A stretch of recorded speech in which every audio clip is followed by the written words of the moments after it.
আজকে আমি সিদ্ধ ডিম দিয়ে এমন একটা রেসিপি তোমাদের সাথে শেয়ার করব, এটা বানিয়ে যাকে খাওয়াবে তার কাছ থেকেই প্রশংসা পাবে। বিশ্বাস করো, এত মজার হয় এই এগ বলগুলো।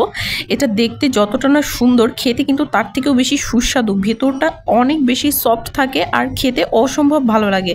তো রেসিপিটা করার জন্য প্রথমেই আমার লাগছে সিদ্ধ ডিম। আমি এখানে 2টা সিদ্ধ ডিম নিয়েছি, আর ডিম 2টাকে কিন্তু খুব ভালোভাবে প্রথমে গ্রেট করে নিতে হবে। আর আজকের রেসিপিতে কিন্তু খুব বেশি উপকরণ লাগবে না, খুব অল্প উপকরণে কিন্তু তোমরা এটা বানিয়ে ফেলতে পারবে খুব সহজেই। 2টা ডিমই প্রথমে আমি খুব ভালোভাবে গ্রেট করে নিচ্ছি।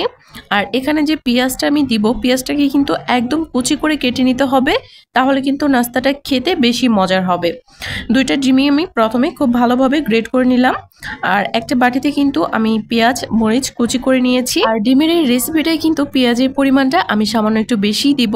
এখানে আমি প্রায় হাফ বাটির মতো পেঁয়াজ কুচি দিয়েছি, আর এখানে প্রায় 2 চা চামচের মতো মরিচ কুচিও আছে। সম্পূর্ণটাই কিন্তু আমি এখানে দিয়ে দিয়েছি পেঁয়াজ কুচি। আর দেখতেই পাচ্ছ পেঁয়াজটা কিন্তু একদম ছোট করে কুচি করে নিতে হবে।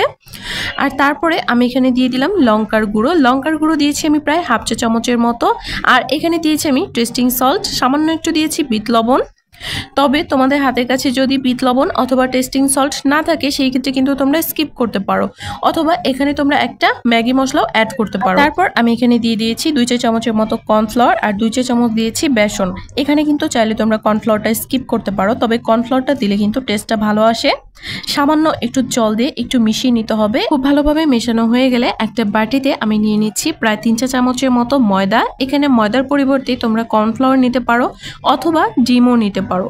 মানে নাস্তাটা কোট করার জন্য কিন্তু আমি এটা নিচ্ছি। এখানে যদি কর্নফ্লাওয়ার নাও তাহলে কিন্তু অনেকটা ক্রিস্পি হবে, খেতে ভীষণ ভালো লাগবে। আবার ডিম দিলেও অনেক বেশি টেস্টি হবে। আবার ময়দা দিলেও কিন্তু উপরের দিকটা খুব সুন্দরভাবে আঠালোভাবে লেগে যাবে ব্রেড ক্রাম্বসগুলো। এখানে কিন্তু সবগুলোকে আমি একটু গোল শেপ দিয়ে বানিয়ে নিব। তোমরা চাইলে কিন্তু এখানে অন্য যে কোনো শেপ দিয়ে বানিয়ে নিতে পারো। প্রথমে হচ্ছে এই ময়দার মধ্যে একটু কোট করে দেন ব্রেড ক্রাম্বসের উপরে দিয়ে দিব। ব্রেড ক্রাম্বসের উপরে দিয়ে খুব ভালোভাবে আবারও একটু কোট করে নিতে হবে। আর এই সেম পদ্ধতিতেই কিন্তু আমি সবগুলো নাস্তা বানিয়ে নিব। নাস্তা বানানোর পদ্ধতিটা কিন্তু একেবারেই সহজ, একবার দেখলে তোমরা যে কেউ বানিয়ে নিতে পারবে। আর এই ভরপুর ডিমের এই নাস্তাটা যাকে খাওয়াবে, বিশ্বাস করো এত মজার হয়, তুমি একবার খেলে না এটা বারবার খেতে চাইবে, এতটাই মজার হয়। তোমাদের সাথে তো এই পর্যন্ত অনেকগুলো পাকোড়ার রেসিপি আমি শেয়ার করেছি, তবে এটা কিন্তু বেস্ট। হ্যাঁ, এটার মতো কোনোটাই এত বেশি ভালো লাগে নাই আমার। আর এটা কিন্তু আমি প্রথমবার ট্রাই করছি, মানে এত মজার। তোমাদের সবাইকে বলবো একবার হলো এই রেসিপিটা ট্রাই করতে। আশা করছি সবার কাছে ভালো লাগবে। দেখো, কথা বলতে বলতে কিন্তু আমি সবগুলো বানিয়ে নিয়েছি, আর এখন ভেজে নিব। এই জন্য প্যানে আমি কিছুটা পরিমাণ তেল গরম করে নিচ্ছি। আর তেলের কালারটা তোমরা একটু স্কিপ করবে, কারণ এই তেলে হচ্ছে আমি চিকেন ফ্রাই করেছিলাম, যার কারণে তেলের কালারটা এমন।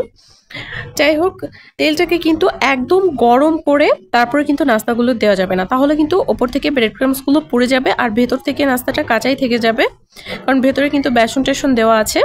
তো এই কারণে কি করতে হবে, তেলটা যখন উষ্ণ গরম হবে সেই পর্যায়ে কিন্তু নাস্তাগুলো এখানে দিয়ে দিব। আর একদম লো ফ্লেমে ভেজে নিব প্রায় 7 থেকে 8 মিনিটের মতো, তাহলে কিন্তু নাস্তাগুলো একদম রেডি। আর হ্যাঁ, নাস্তাগুলো ভাজার সময় কিন্তু আমি 1 থেকে 2 মিনিট পরপরই উল্টে দিয়েছি। অবশ্যই উল্টে পাল্টে ভেজে নিতে হবে সুন্দরভাবে। দেখতেই পাচ্ছ খুব সুন্দর একটা কালার চলে এসেছে।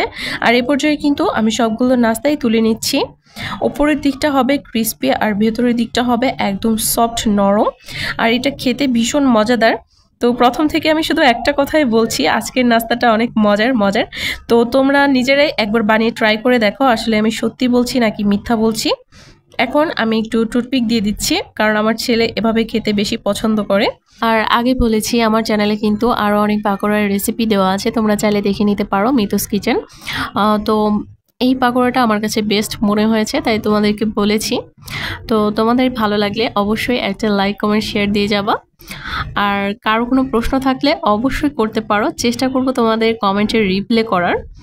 আর এখন আমি সস দিয়ে নাস্তাটাকে পরিবেশন করেছি। দেখো ভেতরটা কতটা সফট আর এত মজার ছিল, একদম মানে এডিট করার সময় জিভে জল চলে আসছে আমার। তোমাদের কাছে কেমন লাগছে অবশ্যই কমেন্ট করে জানিও যে এটা দেখে তোমাদের কাছে কেমন লাগছে। আমি তো খাচ্ছি আর এত বেশি ভালো লাগছিল আমার। আর বেশি কথা বাড়াচ্ছি না, আজকের ভিডিওটা এই পর্যন্তই।